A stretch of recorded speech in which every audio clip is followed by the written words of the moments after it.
It's the middle of the week, the middle of the month, the start of a brand new edition of CNN Student News. Hello, everyone. I'm Carl Azuz. We welcome you to this February 15th edition of our show, in which we are bringing you 10 minutes of completely commercial-free headlines.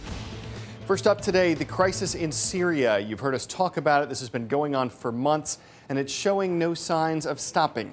In the past 10 days, more than 700 people have reportedly been killed. CNN's Arwa Damon, one of our reporters, was inside Syria. She said that everybody she spoke to believed the country was either heading for or already in a full-blown war. Opposition groups blame this violence on Syria's government, which has reportedly launched attacks against its own people. The government says the violence is being caused by armed terrorists, and CNN is finding some evidence of that. Barbara Starr reports that the U.S. government is keeping a close watch on what's happening. All eyes and ears on Syria.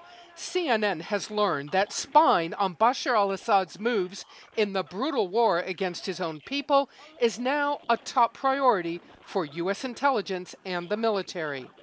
The State Department released these images showing Syrian artillery guns outside a town. American officials tell CNN classified higher resolution images show military targets being tracked in case U.S. action is ordered. The U.S. is looking to involve more satellites, drones, and U-2 spy planes. Sources tell CNN that the U.S. is already secretly eavesdropping on telephone and electronic communications of Assad's regime. It comes as a United Nations official accused Syria of crimes against humanity. Children have not been spared. Children have been killed by beating, sniper fire, and shelling from government security forces in several places throughout Syria. Assad's government is not the only focus. U.S. intelligence has picked up on cell phone communications of known al-Qaeda operatives inside Syria. After several suicide bombings, including this police station in Aleppo, there are growing indicators a small group of al-Qaeda operatives from next-door Iraq are now inside Syria. What's already been clear is that al-Qaeda in Iraq in particular has pushed in operational and tactical level units into Syria right now and appears to have conducted some of the high-profile bombings. Back in 1985, Xi Jinping spent 2 weeks in Iowa. He was a Chinese regional official, and he was in Iowa to learn more about American farming. Well, Xi is scheduled to be back in Iowa today, but he's not a Chinese regional official anymore. He's China's vice president, and he's expected to become president soon. The stop in Iowa is part of Vice President Xi's 5-day trip to the United States. Yesterday, he was at the White House meeting with President Obama. The U.S. and China have the world's 2 largest economies, so global trade issues were a big part of their conversation. Vice President Xi said the main goal of his visit is to strengthen ties between the two countries. Eunice Yoon looks at how that relationship has played out. You could say China and the U.S. are in some ways like an old married couple, permanently hitched. Over the past 3 decades, the two countries have depended on each other. China relies on the U.S. to set up factories and create jobs, while the U.S. imports low-priced goods for American consumers and needs China to invest in its massive pool of government debt. But just like other longtime relationships, Beijing and Washington have their marital spats. The two nations have quarreled over everything from trade, China's currency, and human rights. And with China growing in power, tempers are flaring over other global issues, like the U.S.'s growing security presence in the South China Sea. Many of these issues will likely still be on the agenda later this year, when Xi is expected to take office as the next president of China. Chinese officials say that Washington and Beijing suffer from a trust deficit. They hope that Xi's visit will help bridge the divide. During Xi's trip, both sides are getting a fresh view of their partner and a chance to reset the tone of an ever-evolving affair. Today's shout out goes out to Mrs. Gallery's World Geography classes at Dreher High School in Columbia, South Carolina. What does this symbol stand for? You know what to do. Is it biohazard, wildlife protection, recycling, or medicine? You've got 3 seconds. Go.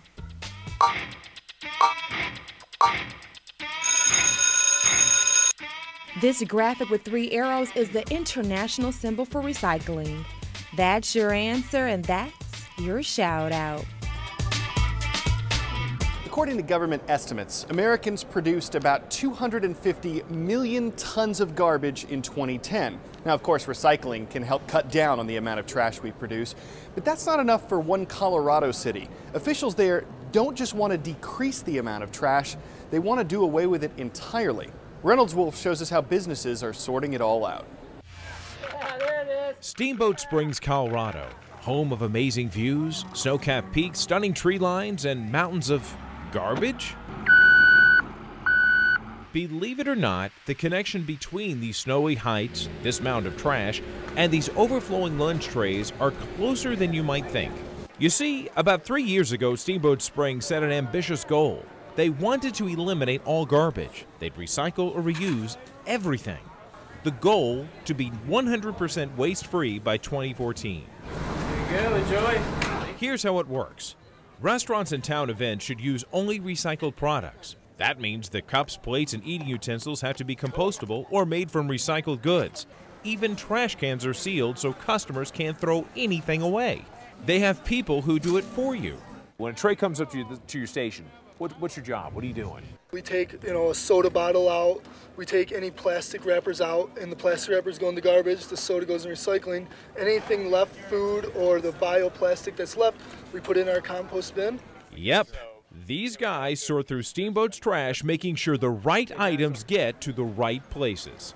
And to show us how it's done, we've got Jesse Rakes with us. Jesse, you got this plate that came up. It is a full one. Oh, wow. Geez. Okay, how do I get started? You tell me what to do with this. This is quite a typical plate right here. This is what you'd see on a normal basis. First, we're going to start with the trash. So we can't recycle anything like this. All right. Tin foil, wrappers. So we're going to take these and we're going to go straight to the waste with that. What about these guys, the paper? Waste. This is completely compostable. So that goes if you follow me, we're going to go in the compost bin right here. And what about this stuff, like plastic? This is actually compostable too as well. At the end of the day, all those leftovers come here, the Twin Enviro composting facility just outside of town, where trash disintegrates into dirt. Every year they turn more than 175 tons of food scraps and other compostable waste into 400 tons of fertile soil, which goes right back to the mountains of Steamboat Springs. Jesse, when you look at all this stuff, I mean, some people would see it and just say, all this goes in the trash, but a little bit different when you look at it, huh? When I look at it, I see a big garden of dirt right here, and we can use that. We can bring it in, we can make a ramp for our wintertime festivities, or we can get a biking trail started with this. This is one day possibly plant food. This exactly. Could be unreal. That's a playground right there. Steamboat already cut its waste by at least 70%. They think that with a little guidance, any city and any country could do just as well. People are on vacation, so they're here for fun.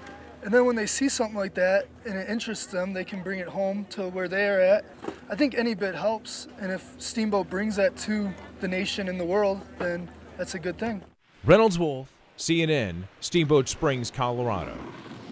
You fans of our puns are gonna love this next story. Those of you who don't like them are just gonna have to suffer through it. Before we go, we're gonna check out some barnyard harmonizing.